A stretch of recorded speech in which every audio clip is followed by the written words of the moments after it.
Hey guys, this is Chesney Hawks here. You are watching My Hammers 11 with the one and only Russ. Hi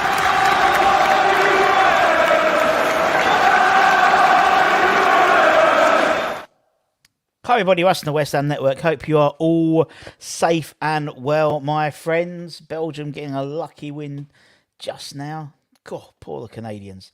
Felt sorry for them. If you're new around here, give it a like, give it a comment, give it a share, give it a bloody good subscribe. So we're very fortunate on the West Ham Network to have lots of ex-players. I think we've had over 100 ex-players on the channel, and whether they've played hundreds of games or a handful of games, I like getting anyone on, because actually I think for me it's, you know, even if we've interviewed lots of youth team players who haven't even, you know, made the first team, and, you know, we've talked to guys who have made one appearance or something like that. We've got something different today.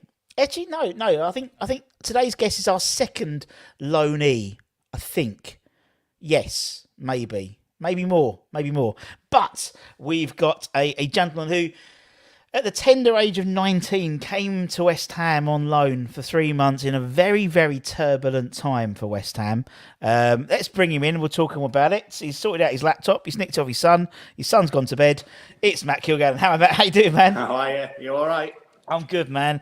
How are you? Are you enjoying the World Cup yet? I am. Yeah, it's just the times. I can be out and someone will go, "Oh, what about the game today?" I'm like, I've missed it. Yeah. Do you know, I need to get better. I need to get a little schedule down. And I mean, I missed the Spain one tonight, 7-0. I need to have a look at me. Did you see much of it? I need to have a look at myself. Do you know what? Yeah, it's. I think it's weird at the moment because, well, I go into the office on Tuesdays and Wednesdays, so literally I'm like, I've got it on in the background. I'll be honest. There's me and my mate Nick. There's me and the guy next to us, and I'm like, and I've got my headphones, one headphone on. Oh, there's been a goal. But yeah, I mean, 4 games. I mean, we've got 4 games a day for the next week and a bit, I think. Yeah, it ain't bad, is it? I know all the. I know we know in terms of it being there and stuff like that. But from a footballing perspective, it's a lot of games, and you know, it's fun. I love watching the games. Yeah, I mean, any game's great, and it's just football, isn't it? And I mean, my wife is Welsh, you see, so there was more of a do on at our house for the Wales game than there was the England game. So yeah, I've got that all wrong to start with. I mean, I need to put my foot down there, don't I? You need to have a look at yourself, Matt. You've got to have it. Were you doing the dinner as well while she was watching the football? Yeah, I think I did rarebit. Welsh rarebit. Yeah, Welsh cakes and that, but.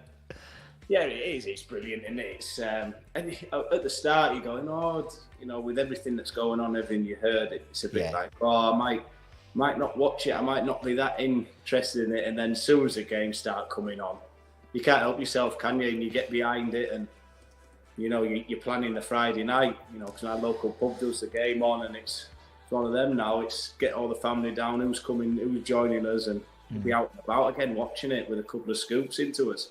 Yeah, I know what you mean. I'm the total same. I'm such a fair weather England fan. I hate like the international breaks because it just buggers up momentum. Yeah. And I'll be like, oh, but then I'm the first one to have my face painted as soon as we get to the quarterfinal. You know, it's like I'm such a hypocritical fan. But yeah, I'm getting more into it. I think now we've got we've got a roving reporter in Qatar, and they're sending us the most random videos just like a camel in the fan park and things. It's really weird. With a face painted.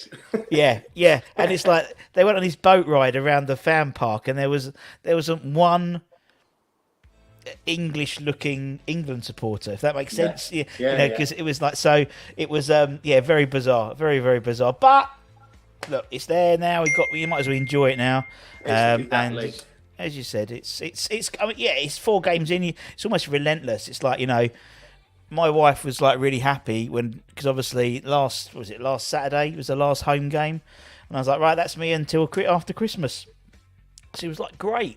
And I was like, I don't know what you're saying. I've got Tunisia and Morocco to watch at 10 o'clock. Yeah, you know, that's it. We think you have you for the weekends. The next thing you know, you're going on walks and you're going shopping, and you're like, get the football back on now. Exactly. Do you think, oh, we've got a free weekend, let's do something together? You're like, yeah, let's go rock climbing together and all. Take the kids here. Rock climbing. Oh, they always try something on you, don't they? Yeah. That's the last thing I could possibly be on is rock climbing. Jesus, the poor rocks. But it's as you said, it's it's a nice distraction, particularly for West Ham. I think it's a good distraction for West Ham at the moment, in all honesty. But it is what it is. So you retired? Was it October last year? Wasn't it? Was it October? Yeah, that's it. Yeah. Obviously, I went to Indian Super League. Wow. Went up there for 6 months, and obviously came back just as COVID kicked in. So really, it was been another week, 2 weeks. I may have struggled getting home. Yeah.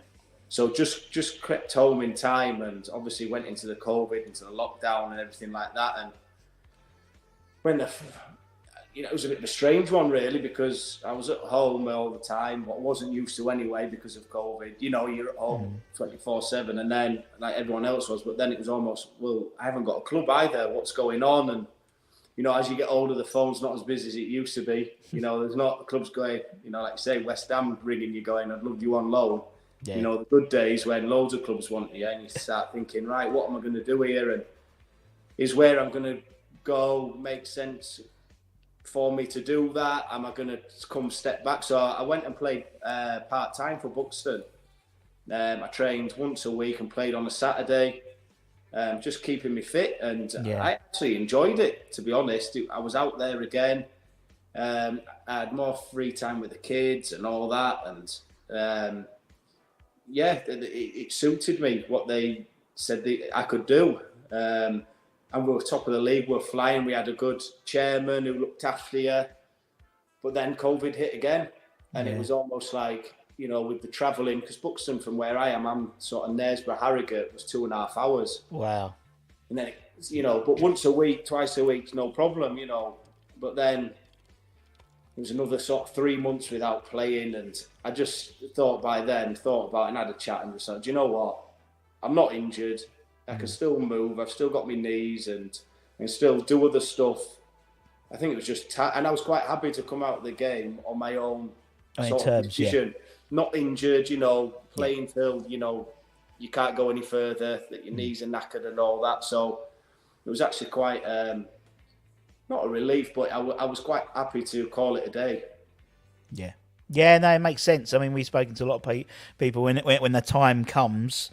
As I said, a lot of people aren't fortunate enough to go out on their own terms. So it's usually injury, and then, at least you psychologically, you stepped out of the game, and actually maybe COVID helped that decision for you. Maybe, I don't know, but it's and so what are you doing now, Matt? What are you up to now? So I have my own little football academy that I've set up called Play the Beautiful Game, that I do around Harrogate on a Monday night under 13s. Just trying to make that a little bit bigger. We've just started a ladies team as well. Oh, great! That's going to start now on a Thursday. It's our first one actually tomorrow night. And I'm also a football agent as well. I joined the agency, Palm Sports Management. They used to look after me when I played. Yeah. And good lads, I could trust, and one of my mates really as well, and they just said, why don't you, jump on with us? They've got a lot of contacts anyway, but also now bring my contacts in as well. Yeah. And so I'm going around watching games, brilliant. 3 or 4 games a week, as many as possible, from under 16 games to first team. So out and about, and like you say there, you just can't beat watching football, can you? And I go to these games now, and I'll see lads that I've played with, and you also almost get that sort of changing room banter for 20 minutes while you're talking to them. Yeah. Came with that time, or a story comes out. Obviously, you've got to be sensible for a little bit, but when it's half time or something, you reminisce a little bit. So I'm enjoying that as well, mate. Yeah, no, mate. Yeah, I mean that makes perfect sense. And as you said, you still get that camaraderie, and I think it's something which I don't think people not outside the game, but outside of playing, sort of, I mean, we still do like loads of ex-player nights, and you might do them for Leeds or Sheffield United or one of your clubs, and that banter just like it's like being in like your mate. You haven't seen your mate for like 6 months or 5 years, and you get back and that's it. You're ribbing each other, and it's amazing. It is, you can. As soon as you walk through the door, if you've had an haircut, they'll spot it. Yeah, a new pair of shoes. You haven't seen them for 3 years, but as soon as you walk through the door, they go, "New shoes, by the way." Straight away, he's back into that changing room. It's just great. No, I love it. And as we said, so in terms of your West Ham career, it was short lived, but it was a very turbulent time, I think. So obviously you came in, I think it was 19. It was at Leeds. The season before, we'd been relegated. We'd lost over the summer, Joe Cole and Sinclair and Di Canio and Glenn Johnson.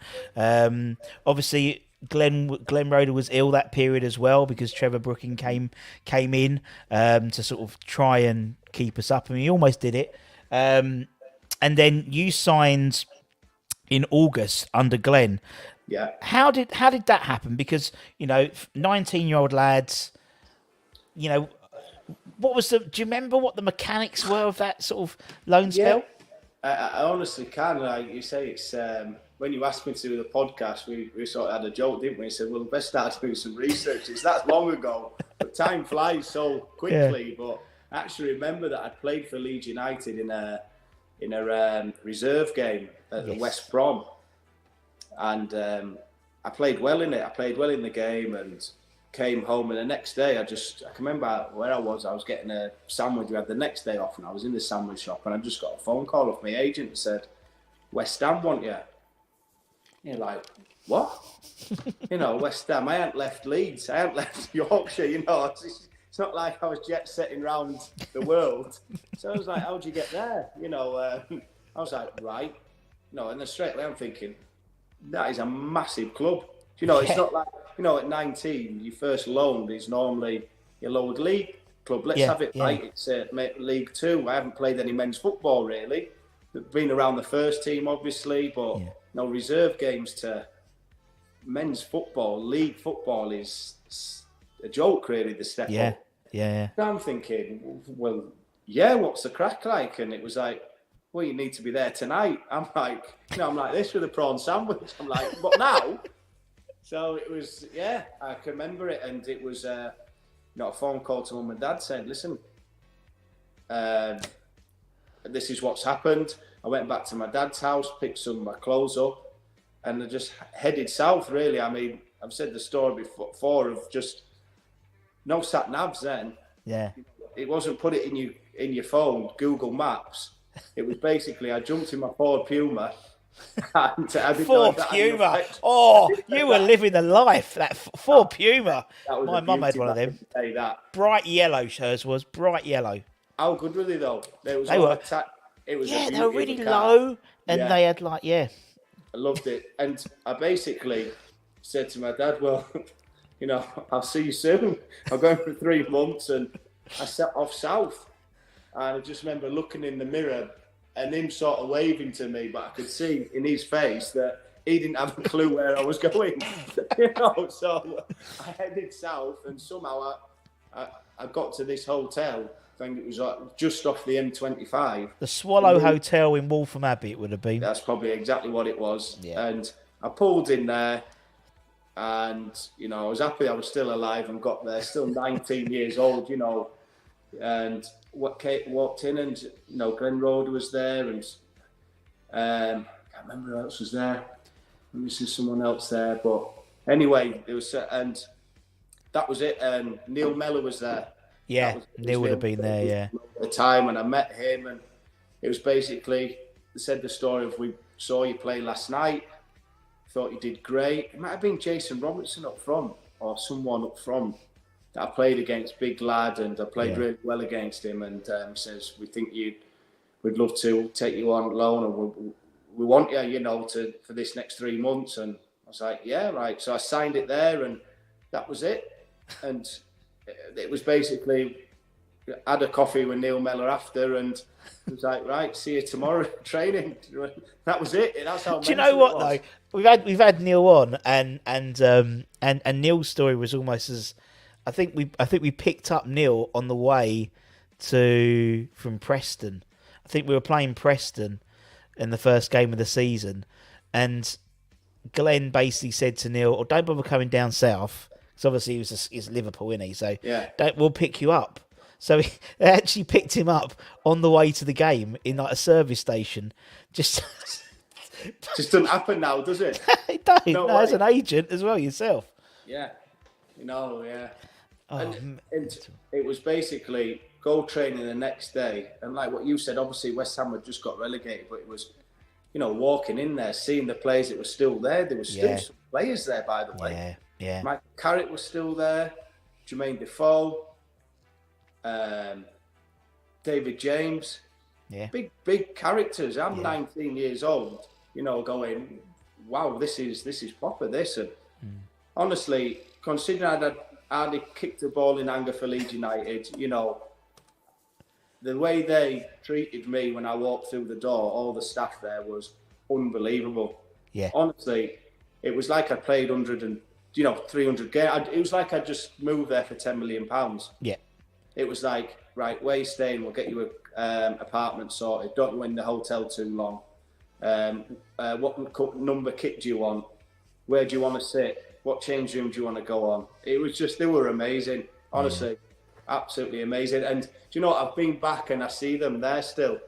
And they recognise you and they come over. Yeah. There's top lads at that club.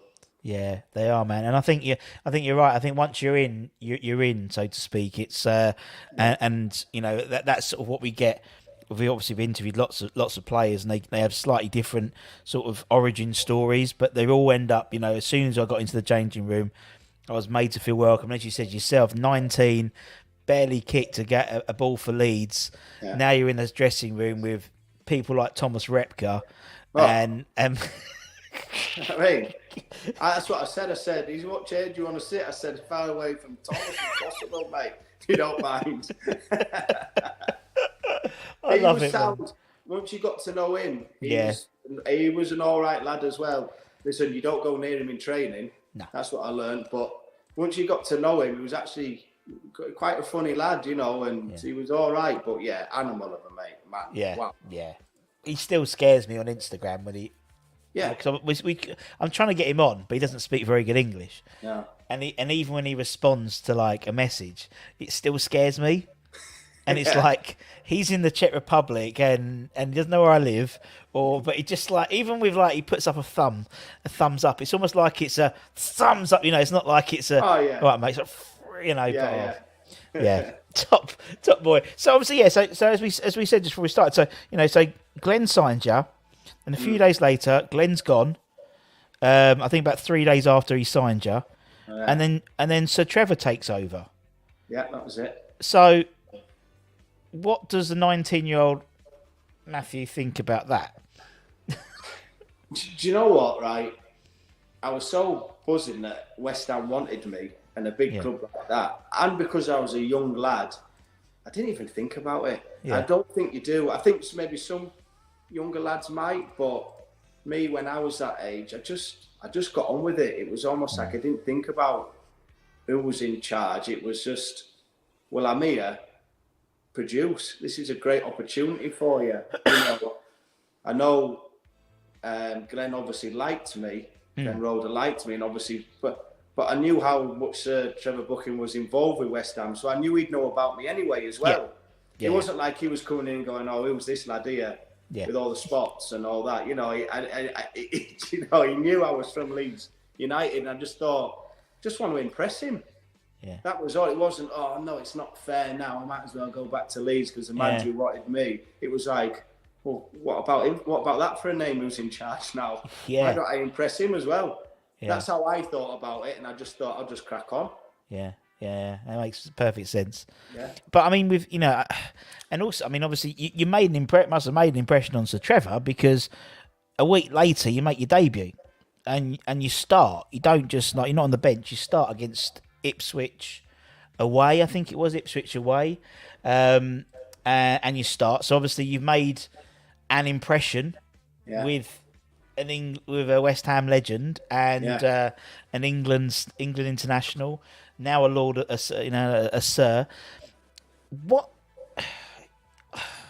you must have been like, just like such a whirlwind. I mean, 9 days ago you were literally in Leeds eating a prawn sandwich, and now you're playing for West Ham with Sir Trevor Brook in the dugout. Yeah. It's just bizarre, isn't it?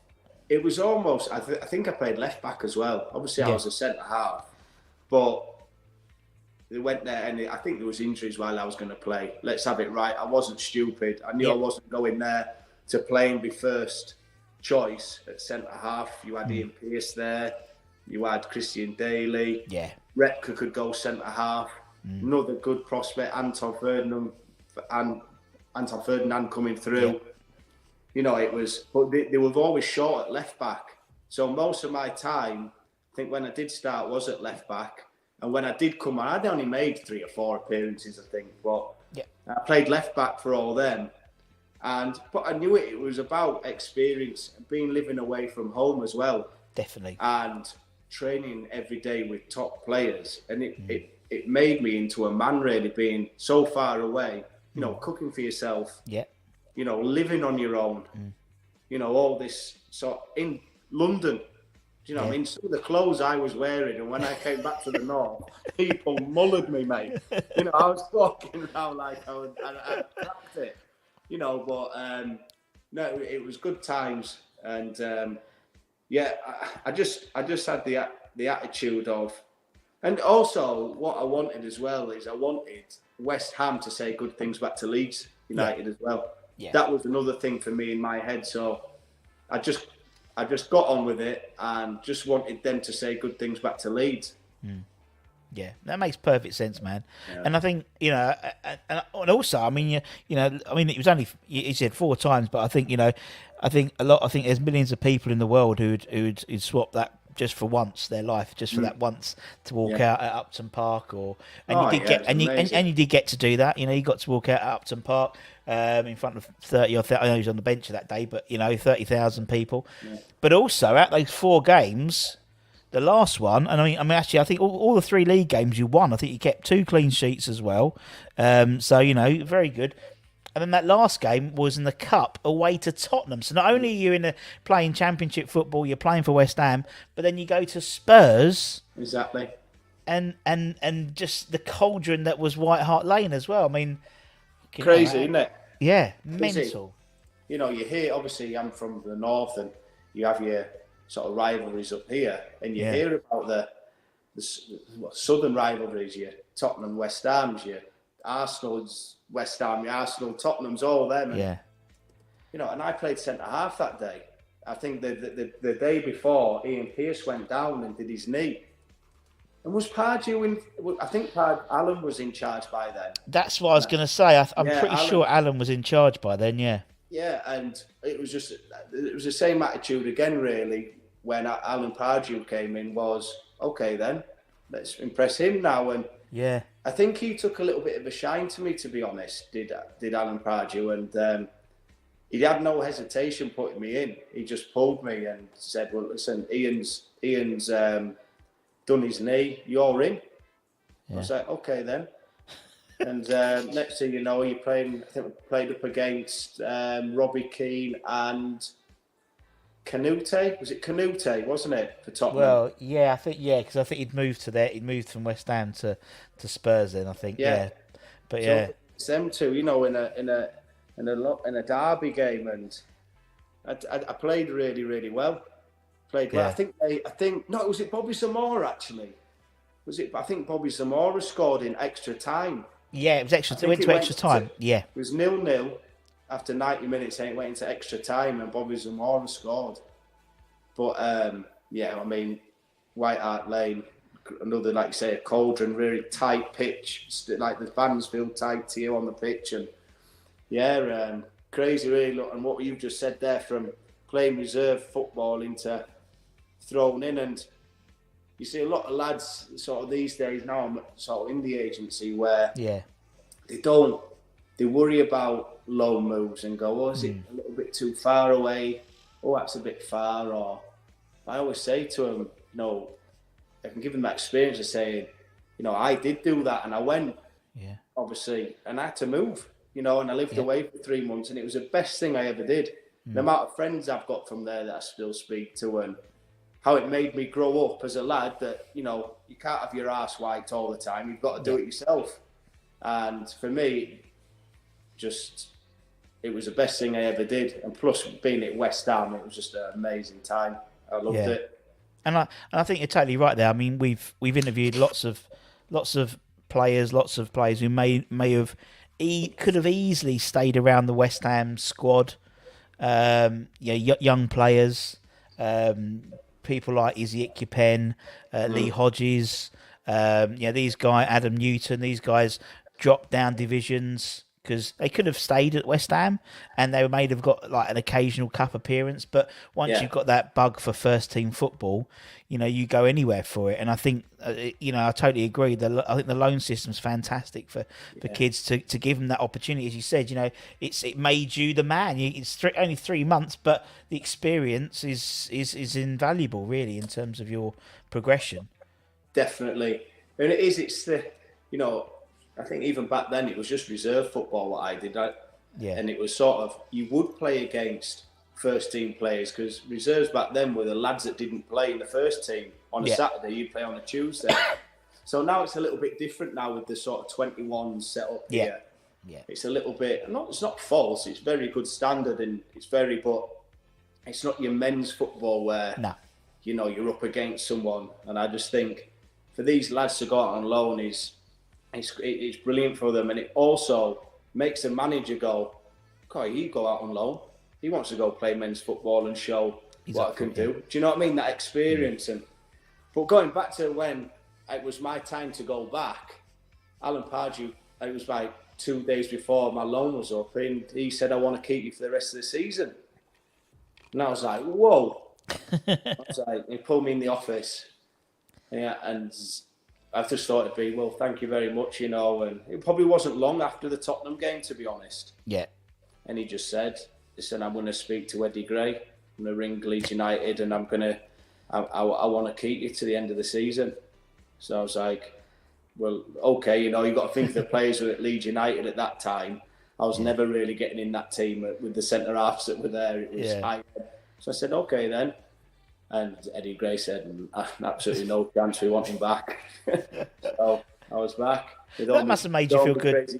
That must have made you, like, I know, a little bit maybe frustrated, but must have made you feel good that Leeds wanted you back rather than as well. So, you know, it was a win-win. If you stayed at West Ham, it's great because Pars, you know, it's actually probably the best of both worlds because you got both managers wanting you rather than one going, oh, yeah, you can keep him for another 6 months.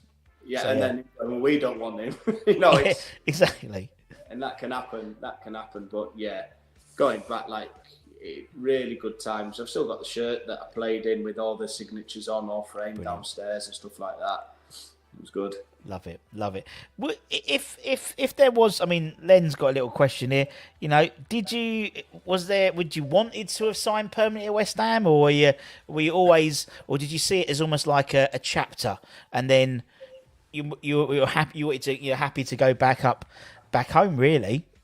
Yeah, I mean, a crystal ball would be great to see, isn't it? I mean, you've got to remember I was at Leeds United from 12, 13 years old, and you always think, I just want to get in the first team. You know, I want to get in that first team, and I want to play for Leeds United. So, obviously, going on loan at West Ham was, you know, almost like, well, if you do well here, you might go back there and, you know, I'm not trying to put West Ham down there, or don't take that the wrong way or anything, because it's probably the other way around now. When West Ham were higher than Leeds, you know, might get a few West Ham lads going to Leeds United. Changes all the time, doesn't it? Yeah. And it was just, you know, if Leeds had said to me, oh, keep him for the end of the season, if you get some more games in the belt, I'd have been more than happy to have done that.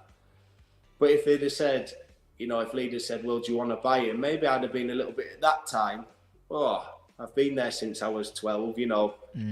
I think I am good enough to get in it if I get. So I didn't really think, you know, I want to sign for West Ham, because I did want to go back and give it a good crack at Leeds. Yeah, of course. Makes perfect sense. It's just one of those things with the mentality of a loan move, isn't it? In terms of, you know, particularly as a young lad, you know, if you as you said, West Ham was so accommodating and stuff like that. And it's like sometimes, not the heads turn, but actually you're thinking, yeah. And as you said, if Eddie had said yes, another season. We didn't go up that season. We lost the playoffs to Crystal Palace, so there would have been another rebuild session as well. So, yeah. Well, look, that's another thing there. Like you say, so West Ham lost in the playoff final against Palace. Yeah, so I went back to Leeds and I played maybe a couple of games that season, and then that season West Ham went, Leeds United came down. Yeah. So then West Ham are back in the Premier League and I'm back in the Championship with Leeds. So it's crazy, isn't it? But then that was my opportunity to play for Leeds United because, like I said to you earlier, at that time then, there was too many centre-halves, experienced centre-halves in front of me where maybe that little bit of luck or you need something where it might get you in. And that was what got me in at Leeds, was that Leeds did get relegated. And that was my chance then to get in. Yeah, I mean, it was. Then obviously Leeds, and Sheffield United and Sunderland and Blackburn. Lots of appearances. I mean, Sheffield United was over 100 appearances, wasn't it? For them as well. So you went and had a great career. Yeah. Played, represented England under 21s and under 20s and 19s and 18s as well. So as you said, a prolonged career. But obviously, I like to think that West Ham helped you along the way. Oh, for sure. That's 100% true. Good. Now, what we do, Matt, on all these is we try and put together an 11 of the players you played with and trained with. Now, obviously, we know it was only 4 appearances. I think we worked out about 20 players. I think you played with, really, but you trained with a few, and maybe might have been injured or whatever. So the idea is we just put it together. We try and keep it to a 4-4-2. It's a bit of fun. Yeah. It's a bit of fun. I've got it written down here. Oh, you see, look, ever the professional. You can see, ever the professional. We had who did we have on the other day? We had Don on. We had Don up. We had Hutch on the other day, and Hutch had like four teams laid out because he was at the club for 2 sort of periods. So he had like his first period, his second period, and he was trying to amalgamate them. Oh, bless him! I love Hutch. Did he put me in because he's in? Matt, he didn't. He didn't. Or did he? I've got a feeling he might have. He definitely got. I'm pretty sure he got a name check, Matt. I know Don. I've been away. He's a great lad. He's a top boy, isn't he, Dom? Yeah. Love Hutch. Yeah, we're getting him back on. Yeah, we're getting him back on for a part 2 because he's got so many more stories to tell us. He's told loves a story. Loves a story. Loves a story. Does old Don? Right. Okay. Let's start off easy. I think. Let's start off in goal. I think it's pretty easy. It's Big J-Mo, isn't it? Yeah. It has to be. I mean, to watch someone obviously played so many games, played for England, how he trained was an absolute joke. Yeah. If it was sort of 5-a-side, 6-a-side, if he lost, it was like he would take your head clean off your shoulders. He would, honestly, he'd give you the look to say, go close him down, or scary, scary man. Good lad though, got on with him. Yeah. But we used to do this. We used to do shooting, and because I was young, I'd stay out all the time. You're never tired when you're 19 years old. No, of course you're not. Yeah. Centre half, I think I could start curling him in the top corner, but I wanted to do it against him as well, and with Defoe. And once it was like this, obviously the 2 keeps, and Bywalk was the other lad. Oh yeah. And he would go in goal. So they'd have 5 shots each or whatever, or if a goal goes in, you swap over. While he'd be on the sideline, while Stephen Bywalk was in goal, he'd be knocking out sit-ups and press-ups while it's not his goal. And I'm looking at him going, he's kind of all right. So while he's supposed to be resting, while this goal, he's outside putting crunchies in that, and doing the plank. And so, Utter even beast. though it's a championship and he played the highest level for England, he still took training and playing for West Ham very, very seriously. What a keeper.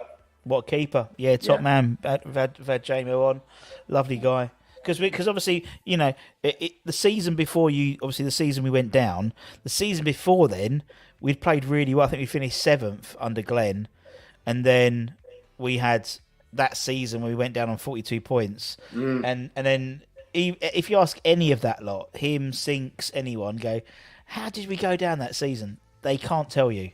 They just don't know. He was like, I have no idea how we went. Obviously, we went down because we lost a lot of games, but just the dip in form was ridiculous. But I feel that way a little bit with Sheffield United. Yeah. When we went down and West Ham stayed up. Do you remember? Oh, remember that. We remember that. I do want to talk about that, to be honest, Matt. To be honest, because we still, when Neil. Well, it's okay, right. Well, that's the thing. When Neil, bless him. When Neil Warnock and is, he turns up when he used to turn up with Cardiff. People still used to start singing "There's only one Carlos Tevez," and this was like 4 years ago. It was such a. We can talk. We can talk about that because actually, obviously that whole season was mental. It's one of the most bizarre. Someone's a guy called Daniel Hurd has written a book from West Ham perspective because it wasn't just that last game, but everything that led up. It was a really bizarre season for West Ham that season. Yeah. Obviously, Curbs coming in and the whole thing with Tevez and Mascherano as a player. Obviously, and then we've had all that years of litigation since then. As a player, involved from the other side, that must have been like such a guttener that last game. It was. Our Sheffield United when I was how we were going to stay up was winning our home games. Yeah. At home we were brilliant, and away we weren't so good. But we sort of got away. We got a gap from West Ham and Wigan. Yeah. And I look back now a little bit, and maybe that might have been the worst thing because you start going 7 points clear, and you think they can't win these next two. Yeah, they can't. And West Ham went on the craziest run, mate.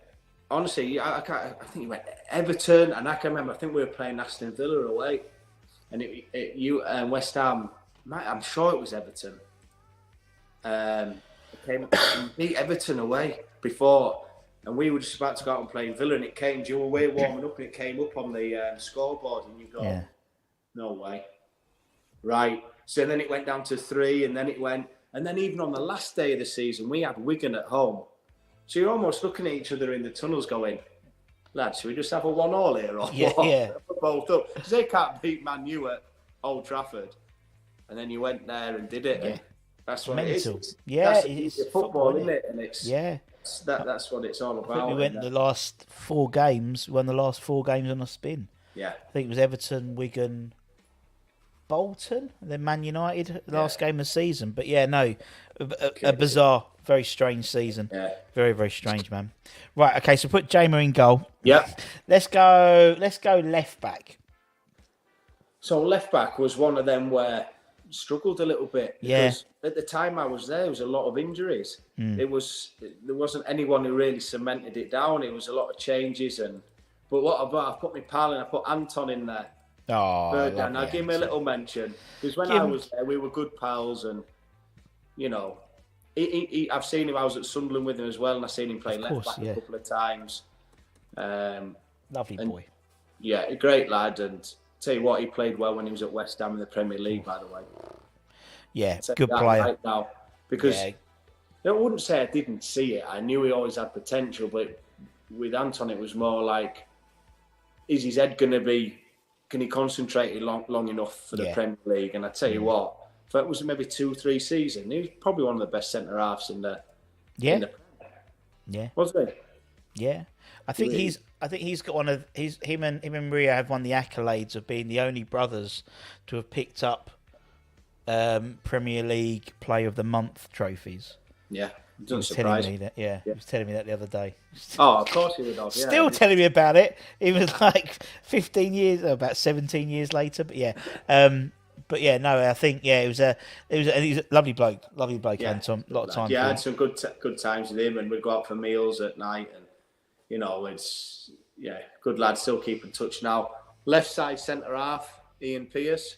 Oh, love Ian Pearce. He was great lad, lovely lad, big gentle giant.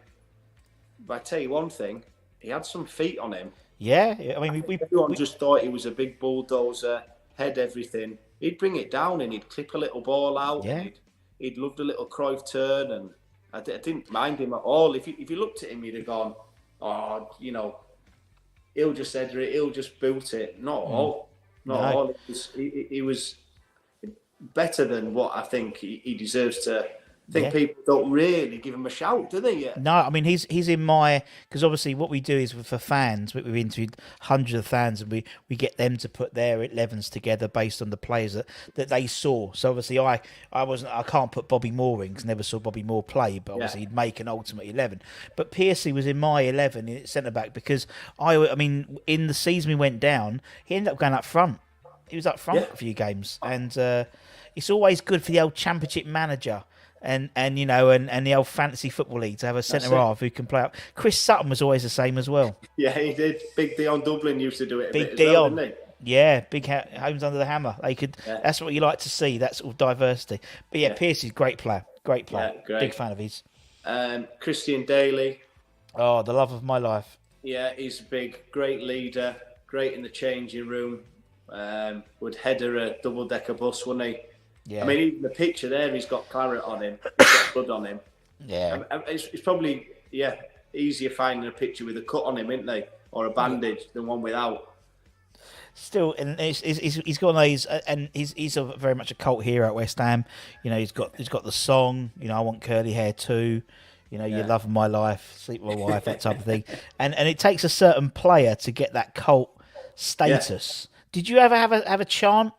Did any club you ever gave you a chant? Yeah, mine was like, if I did like a tackle or a good clearance, or you know, it'd be just killer, killer, killer. Like someone was trying to do like a. I mean, it didn't crack on. Was someone used to send it to me saying we're going to try and get this chant going? It was Michael Jackson. Instead of Thriller, this is killer. Killer night, and then he kicks it with his left foot, and he heads something like that. Oh, not bad. That'd have been a good one, wouldn't it? That's all right, yeah. I like that one, but no. Killer. That's not a bad nickname, though, is it? Yeah. Killer. Yeah. If you're like coming out the change rooms and people are calling you killer, it's like the opposition was like fucking hell, you know. This guy's. But it actually sounds weird to me saying Matthew. Yeah. When I say Matthew, I'm like, even I'm going, who is that? Yeah. You know, yeah. I know. It's like when my the only people to call me Russell is my mum when I'm told off. Yeah. That's it. When people call me Russell, it feels weird even at work. You're going, hi, what? Russell. What? I always, if someone calls me Russell, I always go back with their full name. Yeah. Yes, Christopher. it's like shuts them right up. But yeah, Christian Daly, top man. Good. Right back. Repka. Oh, had to be. Lovely man. Yeah, had to be. Love the yellow card, but for someone to have in your team, you know, it's, you know, and he could play, and he could defend. He can, yeah. Bit of he could do something daft, you know, a bad challenge, but to have him in your team, he's almost perfect. If you're a manager, you want him, don't you? Yeah. You have to. And he's got one. I mean, obviously, you know. But I mean, when you played, you know, the guy says you played a lot on the left back really for West Ham in your games. Obviously, Repka on the right, and obviously, you know, you're close to the fans and things like that because you're on the sideline, so to speak. Having this one running up and down the chicken run, you know, exactly. Just asking for it, innit? Yeah. Gives everyone a buzz, doesn't it? Yeah. Does it? Love him. Right, okay, midfield. Let's go into midfield. Let's go left wing. Who are you going to have on the left wing, man? Etherington. Oh, I love Matt. What a player. What a player. Top man. He was someone who surprised me. Obviously, I knew he was a good player. But in games, he just carried the ball. And fast. He doesn't look fast. Line him. His head's tucked in on it, and he ran like that. But wow. Dribbling. He was really good, he was. And delivery. It wasn't like he'd get and you know he'd run with it. It wasn't like, you know, open the gates. He could run out the stadium. He knew exactly where he was. You know, I was really impressed with him when I went there.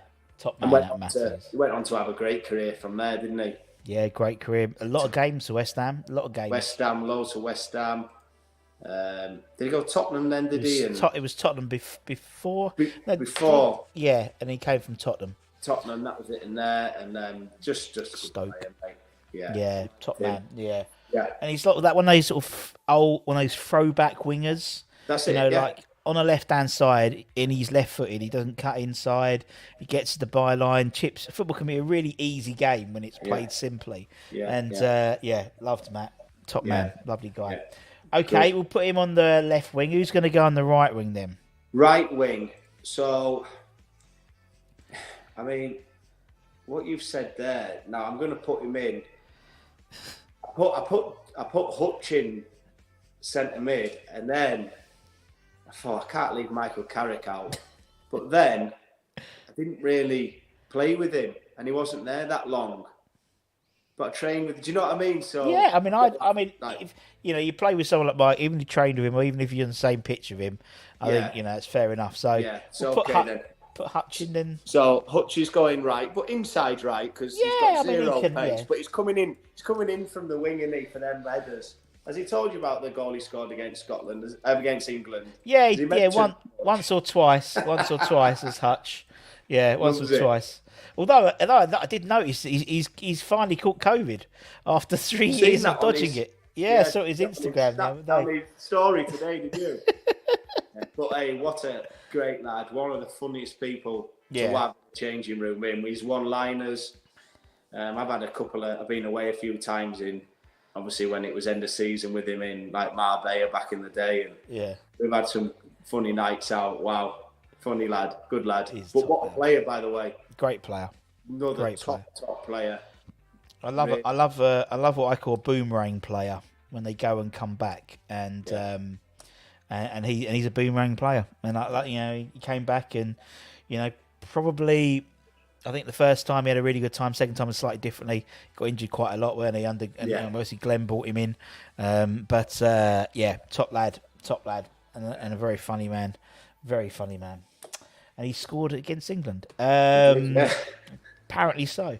Right, midfield. Who are we going in central? Who's going to be first one? Michael Carrick. Yeah. And do you know what? When I went there, he was actually in the gym now. He was injured at the time. But I saw him working in the gym. And you just saw straight away he was actually doing something with a football. And it was just like, it was almost like obviously a wall like this behind me here. But just like sort of like a piece of wood like that, sort of on the diag. Can't see, but like on the diag. So, and he was just sort of getting the ball like one touch, keeping it off. So the ball was bouncing back up. So it's like right foot, left foot, right foot. Do you know what I mean? And I was just like, wow. And it wasn't for 10. It was till he wanted to stop, So what going? Oh. And obviously I was 19, so looking at him, going, "Wow, that's a proper name there, proper player." Yeah. And then obviously trained with him a few times, and he was probably he had every pass going. I mean, for me, I don't think he even gets enough shouts now for England and how good he was. I'll be honest with you. I think a lot of people talk about like Gerrard, Scholes, different planet players, aren't they? Yep. Lampard. Yeah. He ain't far off them, by the way, Carrick. Let me tell you. No, not at all. And also, you see the clubs he's been at. He's obviously West Ham, Spurs, Man United. But every team he left went downhill. Yeah. And he's like one of those players who is just like he's a glue player. He sticks everything together. Tottenham never replaced him when he left. We never really replaced him when he left, and Man United never replaced him when he left. So that just shows the testimony of a good player when they're not playing. Yeah, it just shows even more, I think. Just made it look easy as well, didn't he? Always seemed to be in the right position. Didn't seem to be always stretching for something or sort of, and very deceivingly fast as well. Yeah. Even played centre half a couple of times. I can remember, maybe for Tottenham a few times. Yeah, I'm pretty sure he dropped in there. Yeah, definitely. At Man United, when he was at Man United, when I was at Sheffield United, and he just completely controlled the game, controlled it. Really easy for him, to be honest. It's like a really good squash player, isn't it? Just stays in the middle. Yeah, it just kills you. Yeah, kills you. Like I fucking play squash. I drink it. Yeah. But yeah, okay, right. Who's he going to partner midfield? Shall I tell you why I'm putting him in? Well, unbelievable career. Unbelievable. Top player. Probably when I was there, I'm going to see if you can guess it. When I was there, wasn't playing really week in, week out in the Championship, but played in the West Ham Tottenham game in front of me. And he was like what I said there with Carrick. I didn't have to say a word to him because he was in, do you know, from throw-ins, he would be he'd be in front of my striker. So I didn't have to say, oh, someone in front of him. For me as a centre-half, him in front of me just made it a piece of cake for me. Right, okay. So it's either going to be... Oh, it's one or two. It's one or two for me. Was he an England international? Yeah. Okay. Older fella. Yeah, He'd have been older. Rob Lee. Yeah, Rob Lee. Hey, honestly, yeah. I was so impressed with him in that game. Obviously, I know that he's a top. I'm acting like he was rubbish and then he's played well, but, he wasn't playing that much and he was put in and it was just like he'd never been out and like it was something he just did. He just went out and knew where the ball was going, always dropped on second balls, always in front of my defence striker, screening me to help me out. It's almost like a dream defender, midfielder to have in front of you when you're a centre-half. You know, when people go on about, I think, John Terry and that going about Makelele, don't they, and Kante and Leicester. It was just like, he'd go up for headers with the striker, so you didn't have, it was like, he's great. So that's why I put him in and can play as well. Yeah, and a West Ham fan as well. You know, I think there was. I think before he went to Newcastle, when we had interviewed him, he did say there was a chance he could have signed for West Ham before he went to Newcastle. But eventually, he obviously signed for us after he was at Newcastle. But yeah, and obviously what age would he have been then, Lee? When I was there, late 30s. I reckon. Had to be. Yeah, it's got to be 30. Let's find out. Actually, no, I reckon I can find out. Yeah, I reckon late 30s. I reckon 38. I reckon 38. I reckon it was up there. It was 30. It was 36. It's 37. It's got to be. Let's have a look. So yeah, so he signed. Let's do the quick maths. So he was actually born in. I know when he was born. He was born in 1966. I know that off the top of my head. 2004, 1966, 38. I mean, that's unbelievable, isn't it? But we had a lot of them during that time. We had like him, and then afterwards we had Teddy, and then Teddy came in and started. Sheringham was playing till. I mean, he's the oldest Premier League goal scorer. When he started, he's 40 something when he scored for West Ham in the Premier League. So we had him, obviously. Yeah. So yeah, sort of those. We had sort of guys like yourselves, youngsters with these experience. That's sort of what you need in the Championship really to get out of it. For sure. Yeah. Yeah. Right. Okay. Up front, who's your first striker? It's Defoe straight away. I mean, I've never seen anybody be able to hit the ball so hard from just such a short back lift. Yeah. Like, move the ball back, his foot back that much, and just whack. Clean, finishing, fast, would spin you, was strong, even though he's probably only 5'7". Yeah, he's very strong, and he's back into you. And he would shoot every day after training, constantly bang, bang, bang. Not like have a shot and then wait, So the next 10 people, he'd set it up himself, so he just got it all. He was just that kid who would be like, I'm doing the shooting practice, it's all my... It's my ball, Yeah, left foot, right foot, goals, and just as he, had to go in. And that's why I loved training with West Ham, because I was training against him most days. Yeah, you would have been, And he said a few times to me, you can't get that close to me. Drop off a little bit. No, but in a good way. Where sort of a learning curve, maybe someone's got time on the ball, a midfielder, and I'd be right up against him. And he just said, listen, if you're that tight to me, I will spin you. He said, it's fine being this tight to me when midfielder's got someone on him, but if they've got time, and he was rapid. I was fast, but he was on a different, he just little, pointers he gave, just be careful there. And I think that's one of the benefits of going out on loan, and also, we spoke about, he said, the old combinations leagues as well. It's just the reserve football. It's the same thing.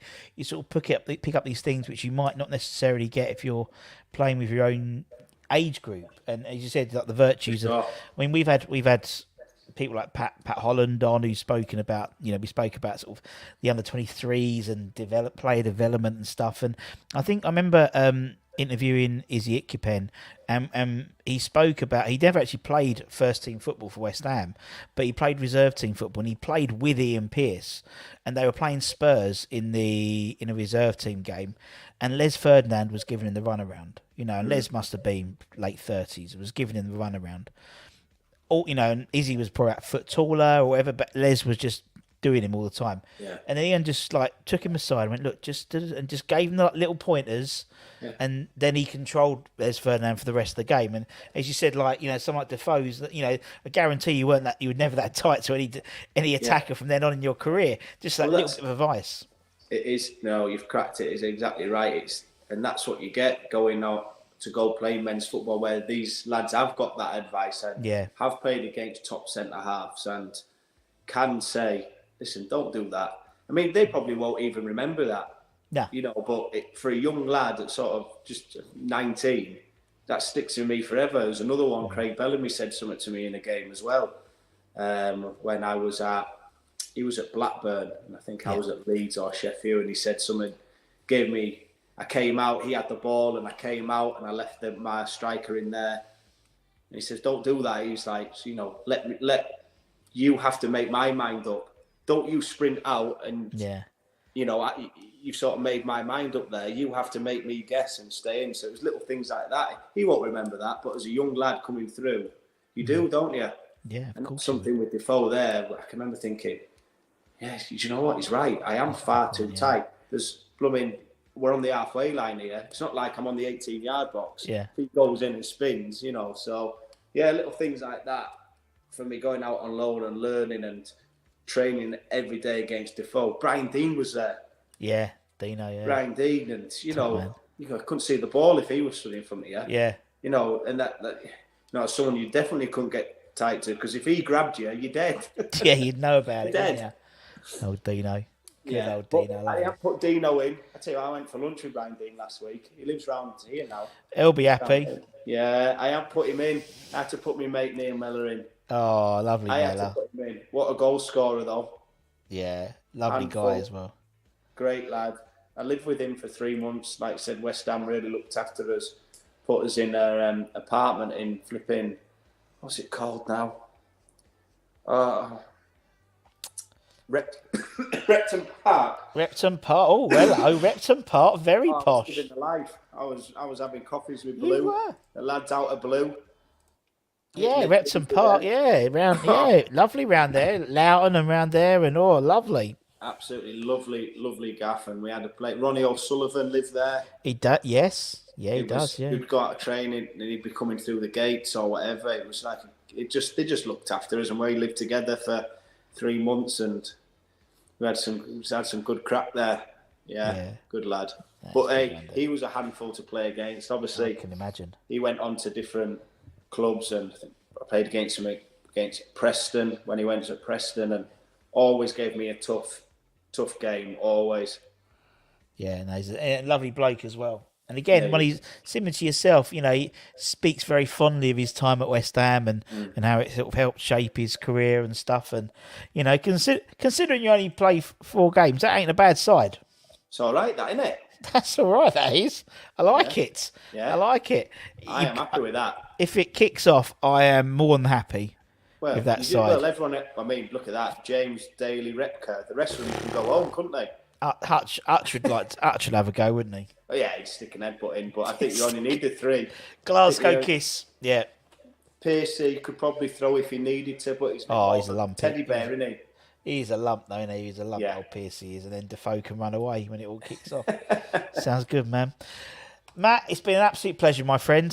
Thank you so much. It's been lovely. I love it. I know I love it because, as I said, it's, you know, we interview people who played hundreds and hundreds and hundreds of games for West Ham, but I love interviewing guys who have only made a handful of appearances for me, because it doesn't matter if it's once or 300. It doesn't make a difference. You know, you wore the claret and blue, you walked out West Ham, Upton Park, to Unfair and Blow Bubbles. You know, it literally lived everyone who's watching this his dream. So it's and I think sometimes the guys, like, you know, I've interviewed people who have made one appearance or whatever, or come on as a sub, and they go, I didn't think of it like that. I just thought it was just, I've only made one appearance. But actually, it makes, you know, in terms of what it could mean to a fan to just do that once. You know what I mean? And it made obviously it made such a great, you know, impression on your career as well. So absolute pleasure, man. And we'll stay in touch, man. We'll stay in touch. Sure. Definitely. We'll Definitely. get some details on the phone. We'll speak soon. We'll speak soon, mate. And I'll put this up, and Hutch will be happy he gets a mention. Yeah, give me a shout and I'll give it a post. Oh, don't worry. I'll put it up and I'll tag Hutch, and don't worry. He'll post it because no doubt about that. It's like, if anyone picks Trevor Sinclair, Trevor always retweets it as well. It's like, I'm still wanted. I'm still wanted. But anyway, absolute pleasure. I'll kick you out. So don't even worry, mate. But top man. Good luck tomorrow. Good luck tomorrow with the women. Thank you. Appreciate it. Take care, man. Nice See one. you soon. Take it easy. Take care, Matt. Lovely. And there was Matt. What a lovely, lovely man. Absolutely wonderful. Beautiful man. Thank you very much. Yeah, very interesting. Yeah, exactly. And that's what we try and do at the West Ham Network. Yes, we could. You know, we could have Tony. We could have Tony and Macca on all the time, but same stories. You know, someone like Matt. You know, he's fascinating story. You know, 19, literally hardly kicked a ball for Leeds, and then he was thrusted down to the south, playing at West Ham, ended up playing at Premier League Tottenham, you know, all the rivalry that was there, and such a turbulent time. 3 months, but 3 managers in that 3 months, bless him. Anyway, we will be back. Pardon me, windy pops. We'll be back tomorrow. Actually, while we're here, we'll be back tomorrow night. Particularly, we've got Brazil versus Ghana, I think, at 7:00. That's the warm up for tomorrow night. We have got. There we go. We've got the next Iron Supporting Food Banks charity game show. We have got Blockbusters. We've got Ryan for West Ham Fan TV versus WHU, ex-WHU employee. So they're facing off against each other at Blockbusters. West Ham Blockbusters it is. So please join there. And also check out all the socials, the West Ham Network social, my social, Irons Food Banks. There's a link there, a Just Giving link. If you can donate to them, I know times are tough at the moment. I appreciate that. But believe me, there's a lot worse people than us at the moment. And it comes at a time where the food banks, Iron Sporting Food Banks, can't rattle their buckets because there's no games on. So it's a real critical time. So anything we can do will be greatly appreciated. Every donation made will make a massive difference. We have a special deal with a group where we can give them a small amount of money, and in return we get a lot of food for that small amount of money. And also any donations £10 or more get entered into a prize draw to win a match-worn signed Lucas Fabianski shirt.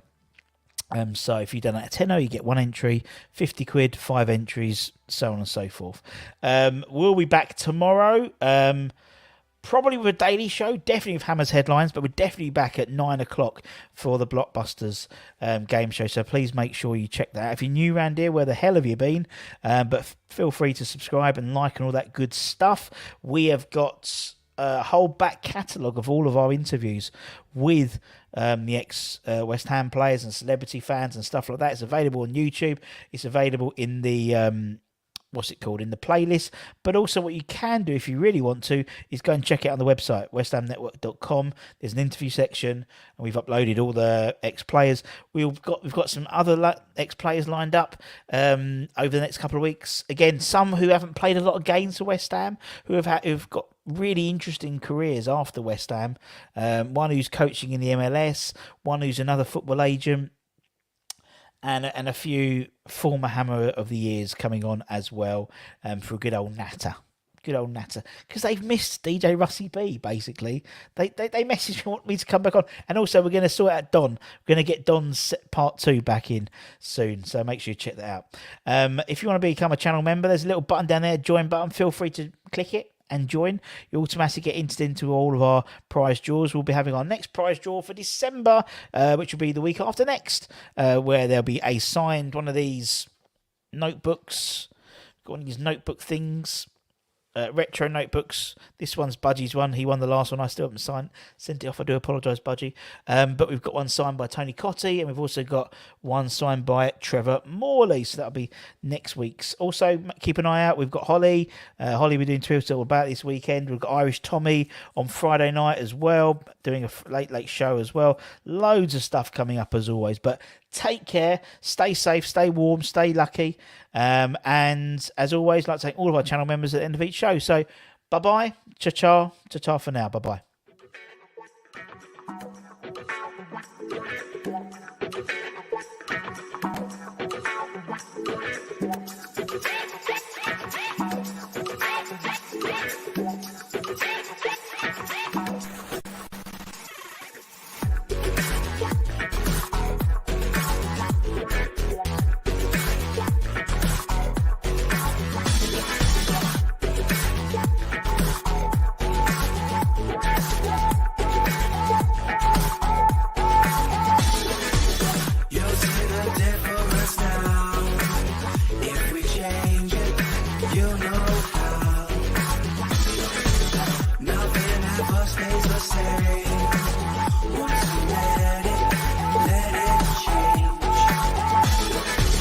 It's like a family tree.